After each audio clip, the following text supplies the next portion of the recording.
Hi everyone and welcome. This is the Apostate Prophet. It's been a while. I feel glad to be back. I feel glad that I can finally sit here and bash the religious beliefs of 1.6 billion people again, who just want to believe in God. Or do they? What do you think about cults?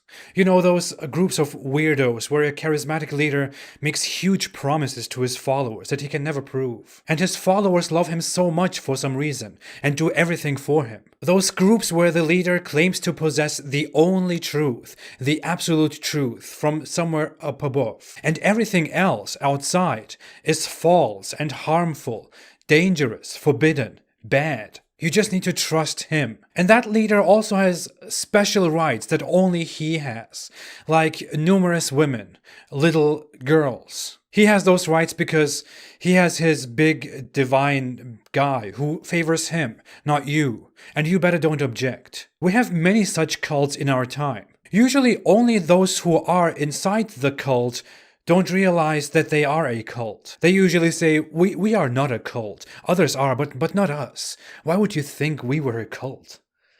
The general public, the rest of us, we usually don't like these cults. They have strange, weird beliefs and practices. We think of them as weird and funny. We just want them to stay away from us. That's very ironic, because it looks like we only treat cults that way because they have a very small number of followers. When they have a much higher number of followers, they seem more reasonable to us, and the average person suddenly treats them like something normal. Well, to be fair, no one likes Islam.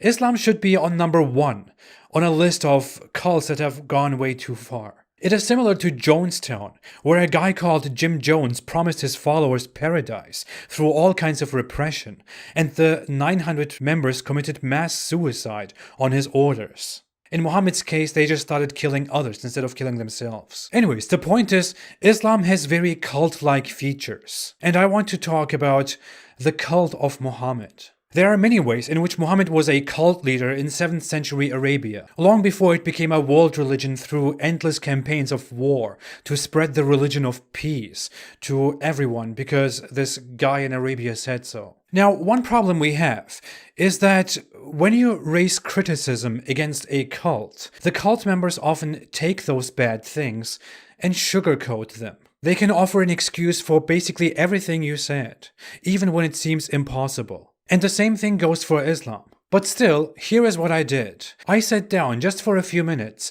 and thought of as many cult-like qualities of Muhammad and his religion Islam as I could, and I included the most important ones. And if you think this list is incomplete, then you are free to add your suggestions to the comment section. I'm very excited to see all the cult qualities of Islam and Muhammad. So here goes. The first one is very obvious to me, the pledge. In order to become a Muslim, you have to say a phrase. The phrase that makes you part of Islam includes already something about Muhammad. It goes, "There is no God but Allah, and Muhammad is the messenger of Allah." So when you enter Islam, in order to become a Muslim, you are not only supposed to accept that Allah is your God, you are also forced to accept Muhammad as the messenger. Muslims often don't think about this because this is the religion they grow up with. This is how they are indoctrinated. But Abrahamic religion doesn't have such a concept. In Abrahamic religion, it wasn't a thing that you take a prophet and acknowledge his name in order to be part of this religion. You are normally only supposed to believe in God and follow his commandments. This concept that you have to respect and love this specific figure, that's completely Islamic. As a Christian or a Jew, you are not supposed to have complete devotion and love for Moses and Abraham and say their names all the time and think about them all the time and listen to them all the time. They are just people who led the Jews, who informed them about God, who told them about God's message. That is their function. And God communicates with them and guides them. That's it. In Islam, you are suddenly supposed to take this second character beside God. None of that has any basis in Abrahamic religion. Islam teaches you that all the biblical prophets are recognized and that Allah loves them all and they are all favored. But it also teaches you that Muhammad is superior to all of them. Muhammad is Allah's favorite. This again has no biblical basis. Some Islamic schools and movements go so far with this that they claim Allah created everything for Muhammad. He created the worlds and humans just for the sake of Muhammad. That's how crazy this behavior goes. In Islam, you're supposed to send peace and blessings upon Muhammad all the time. You know, this annoying thing that happens when Muslim apologists or Muslims in general talk, and all the time when Muhammad is mentioned, they go, Sallallahu Alaihi Wasallam, peace be upon him, peace and blessings be upon him. Let's just have a conversation without being weird. Islam does not only teach that you are supposed to, forced to, send peace and blessings upon Muhammad because Muhammad condemns you otherwise, and this point should already kill it. Islam also teaches that the angels send peace and blessings upon Muhammad day and night, and that even Allah, the creator of the universe, that in all his business he sends peace and blessings upon Muhammad all the time. That's how important Muhammad is. This is a cult. According to Islam, everyone who rejects Muhammad as messenger burns in hell. You're supposed to accept him. Accepting him is your way to salvation, to heaven. And this is a reminder, Muhammad is just supposed to be a single man, a prophet, not a god or anything. Those Christians and Jews were rightful people until they rejected Muhammad, for which they will burn eternally. You are supposed to imitate Muhammad and do everything that he did. Religious Muslims have a long list of all the things that you can and can't do because of Muhammad. And there we thought Abrahamic religion was supposed to be the belief in God. According to Islam, you are never to doubt what Muhammad brings you. You're supposed to accept everything he says because he is guided. He has the truth, and you are to obey him. The Quran makes clear that only if you obey him and make him a judge over every matter, then you are a true believer, not just if you believe in Allah. Muhammad claims that Allah talks to him, only to him. Allah talks to him through an angel who brings these divine revelations to him. But no one else knows of this angel. No one else sees this angel or has a conversation with this angel. No one has any proof of any of that at all. These revelations are also very weird because Muhammad has an answer for everything. Unlike the Bible, which is a mass collection of prophets who wrote down texts, the Quran is supposed to be a book where Allah immediately reveals laws to Muhammad in the moment whenever Muhammad needs something. We have dozens, hundreds of cases in the Hadith where someone comes and asks Muhammad something that he doesn't know, and then Muhammad goes into a mode of trance and suddenly says, okay, Allah just said this and this to me. Like telling his hesitant followers that they can have sex with female captives of war. Or he's in a room with people and says that everyone needs to fight for Allah. But a disabled person in the back says, but I can't fight. And then suddenly there comes another revelation where Allah suddenly says, well, except those who are not capable. Or there is a very notorious incident where he marries the wife of his adopted son after he divorces her. Of course, the masses go crazy and think, what the hell is going on? You can't just marry the ex-wife of your adopted son. And he says, hey, calm down. Allah allowed me to do this. And you all, even herself, don't have any say in this. This is how we do it from now on. This holy prophet Muhammad is also a very special leader who deserves the best wives, of course. Which is why there are numerous incidents where he receives and distributes women among his believers, and he picks the best one for himself, either as a slave or as a wife. He also goes around asking for more and more women, even after he already has a dozen women. Speaking of, the regular Muslim man is only allowed to have a maximum of 4 wives, which is already something crazy. But not Muhammad. Muhammad is not bound by those rules for the common people. Muhammad had 11 wives at the same time, because he could do whatever he wants to do, because he's the holy prophet and Allah loves him. There even is a special verse in the Quran which says that matters of sex where Muhammad can just pick and lay aside whomever he wants are only for him and not for the Muslims, because Muhammad is special. This is only for you, not for the rest of the believers. We certainly know what we have made obligatory upon them concerning their wives and their slaves. But this is only for you, so that there is no discomfort upon you. Quran 33:50. How can you read this and still believe this is such a beautiful religion? Muhammad even had a taste for children, where in 2 occasions he picked children as possible future wives. He married one of them when she was only 6 years old, and consummated the marriage, as in having sex with her, when she was 9. And since Muhammad is supposed to be the best example for all humankind, the most moral character in human history, even today's Muslims don't have a problem with that. I love how so many of these Islamophobes don't have the ability to represent me fairly by calling this child rape. How is it child rape when there is parental consent? Did I mention sex slaves? I probably did. Oh, how would a cult leader convince his followers that he is the absolute truth and that you must definitely follow him, even if you have doubts? I don't know, but if you are in 7th century Arabia, you probably tell your hungry followers that they will receive beautiful virgins with big breasts in heaven, and big eyes, and transparent skin. This one always gets me. Muhammad was so weird that he implemented very crazy rulings based on what seems to be his impulses. He obviously didn't like dogs. He had a problem with dogs. And dogs are forbidden to keep in the house.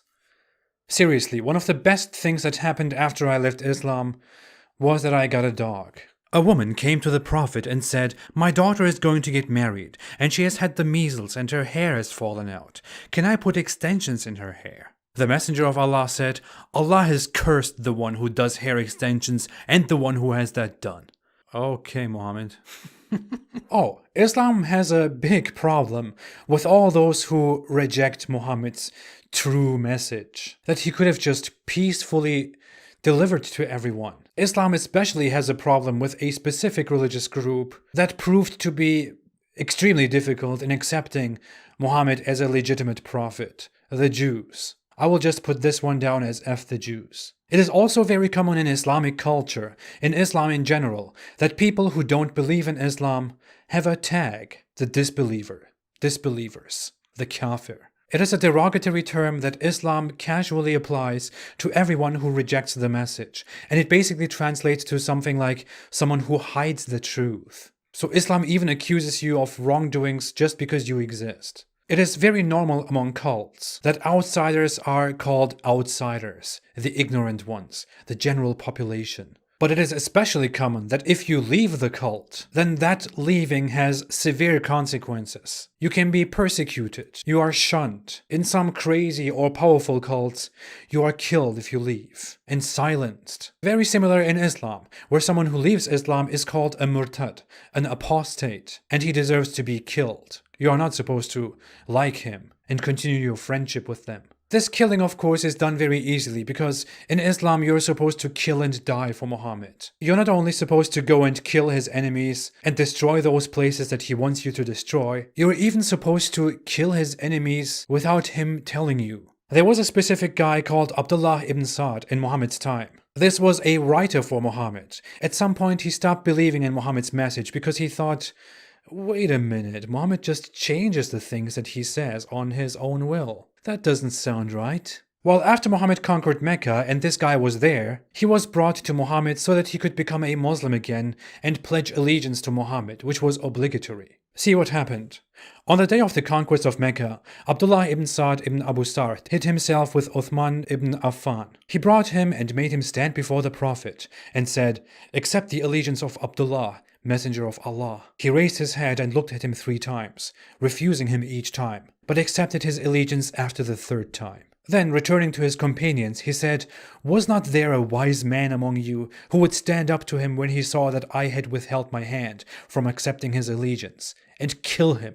They said, "We did not know what you had in your heart, Messenger of Allah. Why did you not give us a sign with your eye so we could have killed him?" He said, "It is not advisable for a prophet to play deceptive tricks with his eyes. So it's inappropriate for a prophet to make these signs like, kill him." But his followers are just supposed to understand what he wants without those signs and just kill that guy. Muslims, Of course, we won't stop at killing those people. It was also common to kill all those critics of Muhammad, just for criticizing Muhammad, for insulting Muhammad. And that tradition still lives on today, as we have all repeatedly seen, again and again and again. And there is one final thing that I want to mention. According to Islam, Muhammad is the final prophet. He is the final prophet. There is no prophet after him. You are only to accept him, and he will lead you to heaven, and no one else. Everyone who comes after him and tries to be a prophet is going to be killed. And that's what happened after Muhammad died. This has no basis in Abrahamic religion at all. There is no concept of a final prophet. Based on all of this, let's just say it as it is. Islam doesn't ask you to believe in one God. It tells you to believe in one God, Allah, and in his messenger, Muhammad. It is ironic. The Quran accuses the Christians and Jews of taking their priests as gods. But Islam, which seems like it was created by Muhammad and his companions, basically turns Muhammad into a god. A mere human, a prophet, whose words are so authoritative that Islam consists of more Muhammad traditions, more laws based on Muhammad's actions and words, than on Quranic laws. What is this, if not a deification of Muhammad? Christians see Jesus as God, and not even in their faith does Jesus have such authority on what you can and can't do throughout your day, on how you should and should not poop. In Islam, an illiterate guy grew from a rebel against his local traditions and beliefs into a cult leader who successfully built an empire based on his personal desires. How is this religion any different from cults in our time that are just meant to follow a crazy person who seems to have mental issues? Mental health is a good topic, by the way. I will talk about Muhammad's mental health. For now, thanks for watching. Most of my videos are not monetized, so you can watch everything without ads. If you want to support me and what I'm doing, you can support me on Patreon. I appreciate all your support so much. I will be back very soon. Have a great day and stay away from Islam.